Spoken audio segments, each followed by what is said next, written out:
It took less than 24 hours for 3 burning commercial ships to unravel a ceasefire that took weeks to negotiate.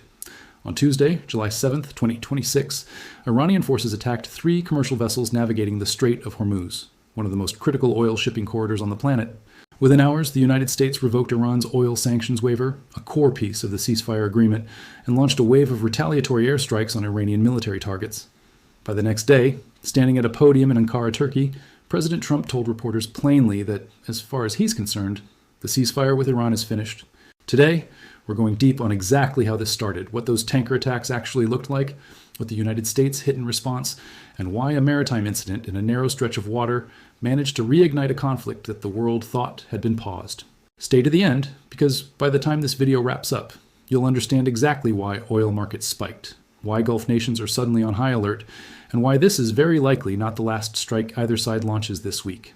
Let's set the stage first, because you need to understand what the ceasefire actually was before you can understand how badly it just broke. On June 17, 2026, the United States and Iran signed a Memorandum of Understanding establishing an extended 60-day ceasefire, with a target deadline of roughly mid-August for deeper negotiations to produce something more permanent. It was never framed as a full peace deal.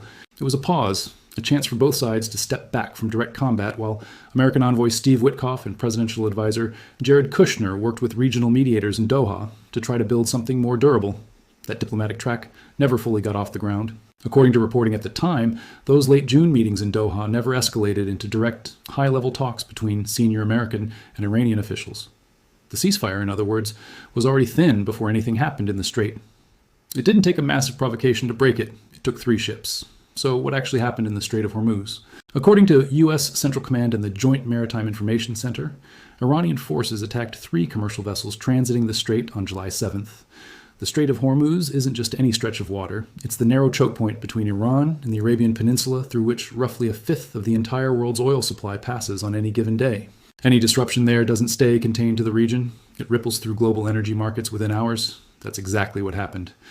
The moment word of the attacks spread, the United States responded on 2 fronts simultaneously.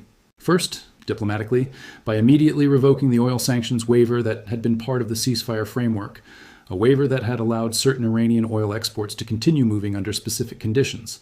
Second, militarily, by launching direct strikes. According to CENTCOM, American forces hit roughly 80 Iranian targets that same day, including more than 60 vessels belonging to the Islamic Revolutionary Guard Corps' naval forces. That's a striking detail on its own. More than 60 small boats destroyed or disabled in a single day of strikes. A clear signal that the United States was targeting Iran's ability to conduct exactly this kind of maritime harassment campaign in the future, not just punishing the specific attack that had just occurred. The political reaction moved just as fast as the military one. The next day, July 8th, Trump was at the NATO summit in Ankara, fielding questions from reporters about the sudden collapse of a ceasefire he had helped negotiate barely 3 weeks earlier. His answer left no room for ambiguity. He said he wasn't sure he even wanted to pursue a deal with Tehran anymore, and that it was time, in his words, to finish the job. What made this moment particularly striking wasn't just the substance of what he said, but how dramatically it contrasted with his own rhetoric from just a month before. In earlier public comments, Trump had described Iran's leadership as smart, rational, and easy to deal with. In Ankara, that same leadership was suddenly being described in far harsher terms called erratic and dangerous. When a reporter pressed him directly on why his tone had shifted so sharply, his answers circled back to the tanker attacks specifically, framing them as proof that Iran had chosen provocation over restraint at the exact moment the ceasefire was supposed to be holding. And then came the second wave. Hours after Trump's comments in Ankara, U.S. Central Command confirmed that American forces had struck approximately 90 additional Iranian military targets along the country's coastline. According to CENTCOM's official statement, this round specifically targeted air defense systems, coastal surveillance infrastructure, missile and drone storage facilities, naval capabilities, and broader military logistics infrastructure, all aimed at further degrading Iran's ability to threaten shipping through the Strait of Hormuz. Combine the 2 days together, roughly 80 targets on July 7th and roughly 90 more on July 8th, and you're looking at close to 170 combined targets struck by American forces in the span of about 48 hours. That's an extraordinarily fast and extraordinarily large military response, especially compared to the more restrained, narrowly targeted strikes that had characterized earlier phases of this conflict, before the ceasefire was even signed. One strike in particular stood out from the rest, both in location and in what it might signal about how far this conflict could still expand. Early Thursday morning, American cruise missiles struck an area near a bridge in Ankara County in Iran's northeastern Golestan province, according to a Revolutionary Guard unit stationed in the region, with Iranian state broadcaster IRGC separately reporting hearing an explosion in the area. Here's why that detail matters so much. Nearly every other American strike throughout this conflict, both before and after the ceasefire, had been concentrated in southern Iran, close to the Strait of Hormuz itself, the actual geographic center of the maritime dispute. Golestan sits roughly 900 miles away from that choke point, far outside the zone where the fighting had been contained. Notably, CENTCOM's official public statement on the July 8th strikes didn't even mention the Golestan Bridge, and reporters seeking clarification from the U.S. military on that specific strike had not received an immediate response at the time of reporting. That gap between what CENTCOM officially confirmed and what Iranian sources and state broadcasters described is worth sitting with, because it's exactly the kind of detail that can either turn out to be a minor unconfirmed claim or an early signal that the American strike campaign was already quietly expanding beyond its stated southern focus. Trump's own public statements throughout this window suggest that expansion may not have been accidental. Alongside his comments in Ankara, he renewed a threat to target Iranian civilian infrastructure directly if the conflict continued to escalate, specifically naming electric plants and desalination plants as potential targets. That would represent a dramatic shift beyond the military and naval targets struck so far, moving toward the kind of infrastructure strikes that directly affect ordinary civilians rather than IRGC boats and coastal military assets. In a social media post following the tanker attacks, Trump framed the American strikes explicitly as retribution for Tuesday's bombing of commercial ships, and to warn that if Iran targeted any additional vessels moving through the strait, the American response would get, in his words, much worse. At another point describing the exchange, he used a blunt ratio to summarize his approach, saying that for every time Iran hits the United States, America hits back 20 times harder. Whatever you think of that kind of rhetoric, it tells you plainly that de-escalation was not the goal in this specific 48-hour window. Overwhelming, disproportionate response was, let's talk about the economic shockwave, because this is the part of the story that reached far beyond the Gulf region within hours. The moment news broke that the ceasefire had effectively collapsed and that fresh strikes were underway, oil markets reacted immediately. U.S. crude oil surged more than 4% that day, touching as high as $76 a barrel intraday before closing up 4.4% at $73.52, marking its largest single-day jump since early June.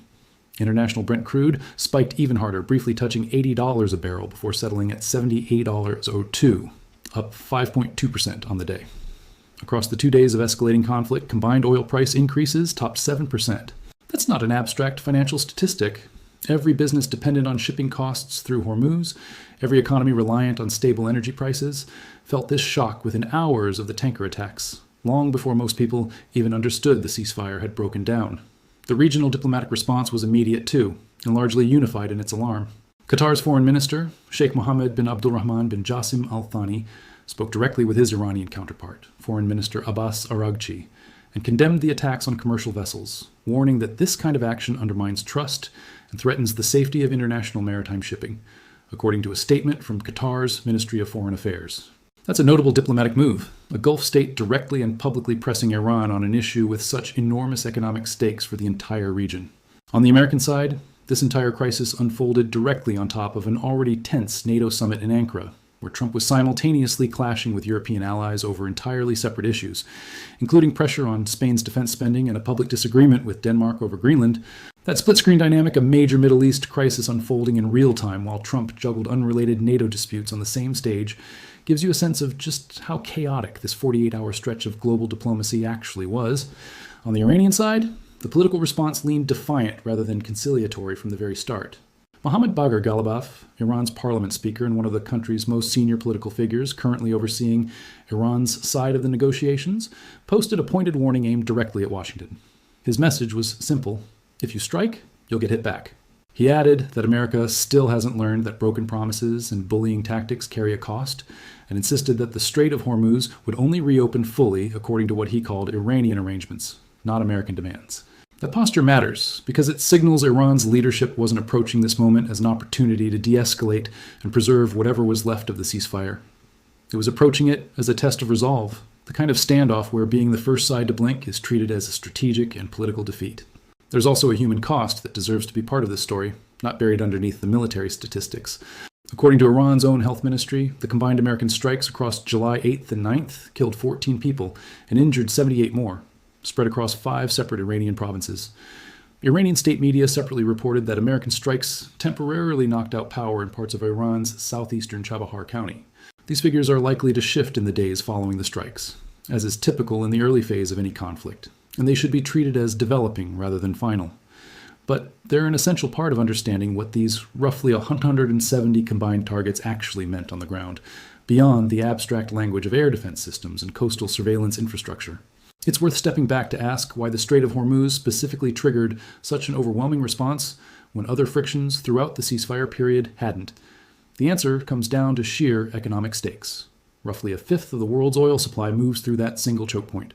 Any credible threat to that flow doesn't just threaten Iran's relationship with the United States, it threatens the stability of global energy markets, and by extension, the political standing of every government whose economy depends on predictable oil prices. Attacking 3 commercial vessels, there wasn't just a military provocation. It was, in economic terms, one of the most consequential moves Iran could have made, short of a direct strike on American forces themselves. That's likely a significant part of why the American response was so immediate, so large in scale, and why it came with public threats of even more severe escalation if further vessels were targeted. And this is where the story is very clearly still developing, because within hours of that second wave of American strikes, Iran had already begun signaling and preparing its own response, not against the American homeland directly, but against American military infrastructure spread across multiple Gulf states hosting U.S. forces. Early reporting indicated Iranian forces were mobilizing drone and missile assets aimed at targets connected to American military presence in at least 3 separate countries in the region, with air defense systems in some of those nations placed on heightened alert overnight. That retaliatory wave, how many countries it ultimately touched, what infrastructure was hit, and how each government responded, is a rapidly evolving story in its own right, one significant enough that it deserves its own full breakdown rather than being compressed into the final few minutes of this video. If you want that complete picture, including exactly which nations were targeted and what Iran's retaliation actually looked like on the ground, that's covered in detail in another video on this channel. And it's worth watching as the direct follow-up to everything we just covered here. So let's bring this back together. The ceasefire signed on June 17th, built on a fragile foundation of quiet diplomacy in Doha rather than direct high-level talks. 3 commercial vessels attacked in the Strait of Hormuz on July 7th, an immediate American response revoking sanctions waivers and striking roughly 80 targets that same day. A second larger wave the following day, striking roughly 90 more targets, including a strike nearly 900 miles outside the conflict's previous geographic focus. Trump declaring the ceasefire over on a NATO summit stage in Ankara, while renewing threats against Iranian civilian infrastructure. Oil markets spiking more than 7% in 2 days, 14 confirmed deaths and 78 injuries inside Iran. And all of it, every single piece, traced directly back to 3 ships attacked in one of the narrowest, most economically vital waterways on Earth. It's worth understanding that this entire crisis didn't emerge from nowhere. The ceasefire signed on June 17th itself came on the heels of an even more intense round of direct fighting between the U.S. and Iran, which followed a period of Israeli-Iranian strikes that had already destabilized the region for days beforehand. That earlier conflict saw American forces conduct direct strikes against Iranian nuclear-linked infrastructure, an operation significant enough that Trump referenced it explicitly during his comments in Ankara, insisting that no matter what happens in this renewed round of fighting, the United States will never allow Iran to acquire a nuclear weapon, a line he described as more important than any specific target count being debated in the news that week. That's a useful piece of context because it tells you the tanker attacks in Hormuz didn't ignite a new conflict out of thin air. They reignited a conflict that had barely been paused, one where the underlying nuclear standoff between Washington and Tehran was never actually resolved by the ceasefire in the first place, only set aside temporarily while both sides regrouped. There's also a striking timing element to all of this that shouldn't be overlooked. This entire 48-hour window of strikes and diplomatic collapse unfolded during the same week Iran was conducting funeral ceremonies for its late supreme leader, Ayatollah Ali Khamenei, in the holy city of Mashhad, following days of public mourning. That's an extraordinary amount of pressure for any nation to absorb simultaneously, a major, emotionally charged state funeral for a former supreme leader, layered directly on top of an active military exchange with the United States and the collapse of a ceasefire its own government had signed onto barely 3 weeks earlier. It's also worth noting that, at the same moment this crisis was unfolding, an entirely separate diplomatic development was taking shape involving one of Iran's regional neighbors. Syria's foreign minister publicly displayed what appeared to be an official directive, signed by Trump ordering Syria's removal from the United States list of state sponsors of terrorism, with Congress given a 45-day review window.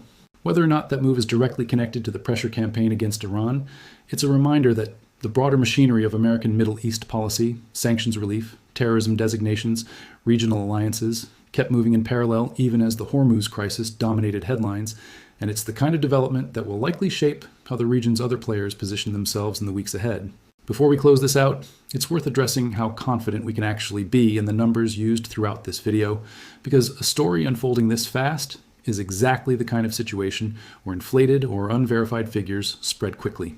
Every number here, the roughly 80 targets struck on July 7th, the roughly 90 struck on July 8th, the oil price percentages, and the casualty figures from Iran's health ministry, comes from official statements from U.S. Central Command, Qatar's Ministry of Foreign Affairs, and Iranian state and semi-official media, cross-checked against reporting from CNN, The Washington Post, CNBC, and NBC News. Where sources diverged, particularly around the unconfirmed strike near Golistan, we've flagged that explicitly rather than presenting it as settled fact. Casualty figures in active conflicts like this one tend to be revised in the days that follow, as hospitals update records and governments issue clarifying statements. So if you're watching this even a few days after publication, it's worth checking whether those specific numbers have shifted. Let's dig a little deeper into why the IRGC's naval forces specifically bore the brunt of that first American strike wave, because it tells you something important about how Washington reads Iran's strategy in these waters. The Islamic Revolutionary Guard Corps has long relied on a doctrine built around small, fast attack boats operating in swarms rather than large conventional warships, specifically because that approach lets Iran threaten shipping and harass larger naval vessels in the tight, congested waters of the Strait of Hormuz without directly matching the United States or its allies in traditional naval firepower. Striking more than 60 of those small boats in a single day wasn't just about punishing the specific attack on the 3 commercial vessels. It was a direct hit against the operational backbone of exactly the kind of asymmetric naval harassment campaign Iran has used for years to project pressure in the strait without triggering a full-scale conventional naval confrontation. By degrading that fleet so heavily and so quickly, the United States was signaling that any future attempt to threaten commercial shipping through swarming tactics would come at an immediate and severe cost, not just a diplomatic protest or a targeted proportional response. That strategic logic also helps explain why the second wave of strikes expanded so far beyond naval targets alone, hitting air defense systems, coastal surveillance infrastructure, and missile and drone storage facilities. Taken together with the destruction of the IRGC's small boat fleet, this wasn't a narrow, single-incident retaliation. It was a broader attempt to systematically dismantle Iran's layered capability to threaten the strait from multiple directions at once: boats on the water, missiles and drones in reserve, and the surveillance and air defense systems that would normally help coordinate and protect any future attack. Whether that campaign proves effective at actually deterring further Iranian action in Hormuz, or whether it instead hardens Iran's resolve to respond even more aggressively, as Parliament Speaker Ghalibaf's public warnings suggest it might, is likely to become clear in the days immediately following these strikes. Let's go back to where we started. 3 ships. That's all it took. 3 commercial vessels attacked in a stretch of water barely 33 kilometers wide at its narrowest point. And within 24 hours, a ceasefire that had been weeks in the making was declared dead by the President of the United States himself, standing on a stage at a NATO summit thousands of miles away. Whatever comes next, and based on everything unfolding in the hours since these strikes, there's a lot still coming next. It all traces back to that single moment in the Strait of Hormuz. And right now, with oil markets still absorbing the shock and Gulf nations bracing for what comes after, nobody, not in Washington, not in Tehran, can say with certainty how much further this goes before it stops. Thank you for watching. If this breakdown helped you understand exactly how fast this ceasefire actually collapsed, make sure to like the video and drop a comment letting us know what stood out most, whether it's the strike near Golistan, the scale of the oil price spike, or Trump's threat toward Iranian infrastructure. Subscribe if you want to catch the follow-up video breaking down Iran's retaliation across multiple countries in the hours after these strikes, because that part of the story is moving just as fast as everything you just watched.